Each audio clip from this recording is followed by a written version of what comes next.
ಸಾಹೇಬ್ರೆ, ಎಂತ ಮಾತು ಹೇಳಿದಿರಿ. ನನ್ನ ತಂಗಿಯನ್ನು ನಾನು ಕೊಲೆ ಮಾಡ್ತೀನ ಸಾಹೇಬ್ರೆ. ನಮಗೆ ಇರುವಳು ಒಬ್ಬಳೇ ತಂಗಿ. ಚಿಕ್ಕನಿಂದಲೇ ಅದೇ ರೀತಿ ಕಷ್ಟಪಡಬಾರ್ದಂತ ಕಣ್ಣನ್ನು ಕಣ್ಣಿಟ್ಟು ಬೆಳೆಸಿದ್ದೇವೆ ಸಾಹೇಬ್ರೆ. ಸಾಹೇಬ್ರೆ, ನನ್ನ ತಂಗಿ ಅಂದ್ರೆ ನನ್ನ ಪ್ರಾಣ. ರಾಮಣ್ಣ ಎಲ್ಲಿದೆಯಣ್ಣ? ನೋಡಮ್ಮ, ನಮ್ಮ ತಂಗಿ ತವರುಮನೆ ಸವಾಸನೆ ಸಾಕಂತ ದೇವರ ಹತ್ತಿರ ಹೋಗಿದ್ದಾರೆ.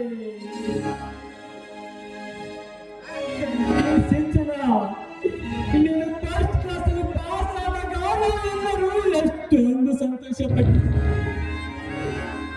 ನನ್ನ ತಂಗಿ ಅಧಿಕಾರಿ ಅಕ್ಕಂತ ಎಷ್ಟೊಂದು ಖುಷಿ ಪಟ್ಟಿನಿ.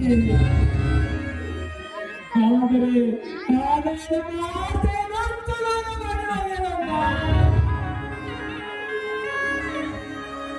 ಸಾಹೇಬ್ರೆ, ನನ್ನ ತಂಗಿ ಅಂದ್ರೆ ನನ್ನ ಜೀವ.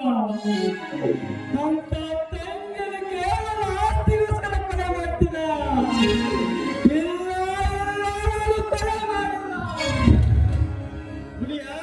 ನೀನು ಏನೇ ಹೇಳಿದ್ರು ಸ್ಟೇಷನ್ ಅಲ್ಲಿ ಹೇಳುವಂತೆ ಸಾಹೇಬ್ರೆ, ಸರಿ ಆಯ್ತು ನಡೆಯಿರಿ.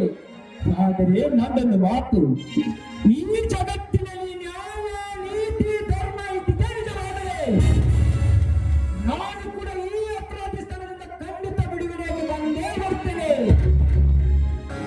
ನನ್ನ ತಂಗಿಯನ್ನು ಕೊಲೆ ಮಾಡ ಕೈಗಳು ಹಿಡಿದುಕೊಂಡು ನನ್ನ ತಂಗಿಗೆ ಕಾಲಿಗೆ ರಕ್ತ ಮಾಡಿ ಅಂದಾಗಿ ನನ್ನ ತಂಗಿಯ ಆತ್ಮಕ್ಕೆ ಶಾಂತಿ. ಈ ಮಾತು ಸತ್ಯ. ಆ ರಕ್ತ ಕೈ ಮೇಲೆ ಆಣೆ.